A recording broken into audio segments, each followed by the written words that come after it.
Hello, good morning, good afternoon, and good evening guys. Saan man po kayong lupalop sa mundo, saan man po kayong bansa ngayon, magandang araw po sa bawat isa. Ngayon po, papunta po kami ngayon sa training namin sa pagkuha po ng forklift license.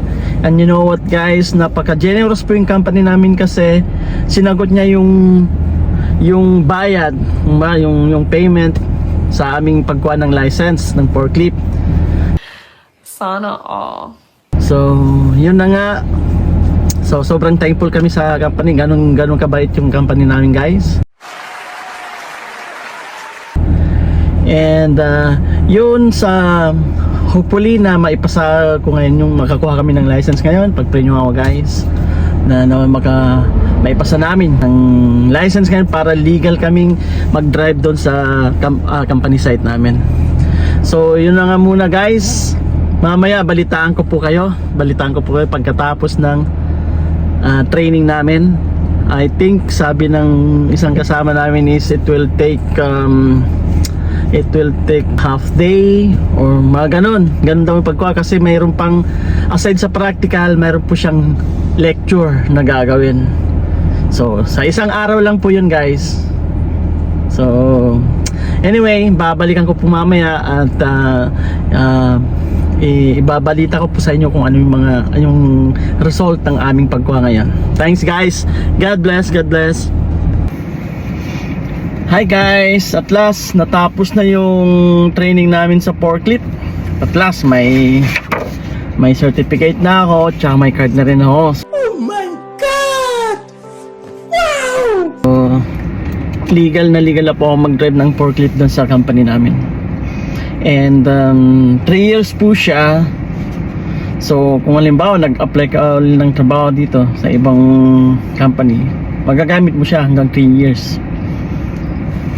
So yun yung malaking advantage guys na magkaroon ka ng forklift license dito. Kasi gaya nga ng sabi ko kanina na mostly sa mga company, lalo na pag nag-a-apply ka sa mga warehouse or sa mga farm, required nila yung may forklift license. Kasi usually sa mga companies dito gumagamit sila ng mga forklift, kaya nire-require nila yon na lalo na sa mga staff nila na kailangan ng mag-forklift driving. Yun guys, kung may pagkakataon kayong halimbawa kung saan man kayong lupalop sa mundo, saan bansa po kayo, kung may pagkakataon kayong nakakuha ng mga ganitong mga extracurricular, kumbaga extra additional skills ng gaya ng kinuha ko yung pagiging forklift driver, grab it guys kasi kakailanganin nyo yan in future. Like mag-apply ka sa ibang bansa, at least may papakita pa kayong mga certificates na katunayan na talagang may certificate ka na nag-aral ka ng forklift driving. Kaya yun yung magandang mga opportunities, and mag-gather ka ng mga certificates, mag-gather ka ng mga skills. Basta yung magiging malawak lang ba yung at least lalawak yung mga kaalaman mo. Actually hindi ko lang naman sinasabing forklift lang, pero pag may mga pagkakataon kayong matuto ng mga skilled works, kahit ano man yan, forklift or butcher or anything na pwede nyong matutunan, gawin nyo guys, kasi saan mang in future magagamit nyo yan, saan man po kayo magpunta magagamit nyo yan. So yun na lang muna. God bless sa lahat. Salamat po sa panonood, and hopefully na i-follow po ninyo ako sa aking account sa FB, and I will follow you back.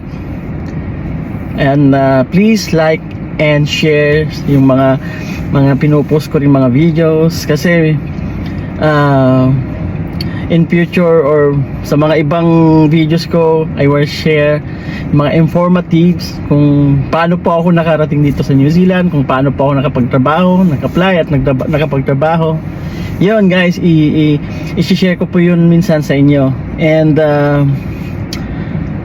sobrang thank you lang ako kay Lord kasi sabi nga walang imposible kung yung dinesire ng puso mo, like halimbawa yung makarating ka dito, you desire it na kung ipag-pray mo yan, sasagutin yan ng Panginoon. Basta kung sabi nga sa Psalm 37:4, delight yourself in the Lord and He will give the desires of your heart. So huwag kayong mawala ng pag-asa guys, kasi there's always hope even in a hopeless situation.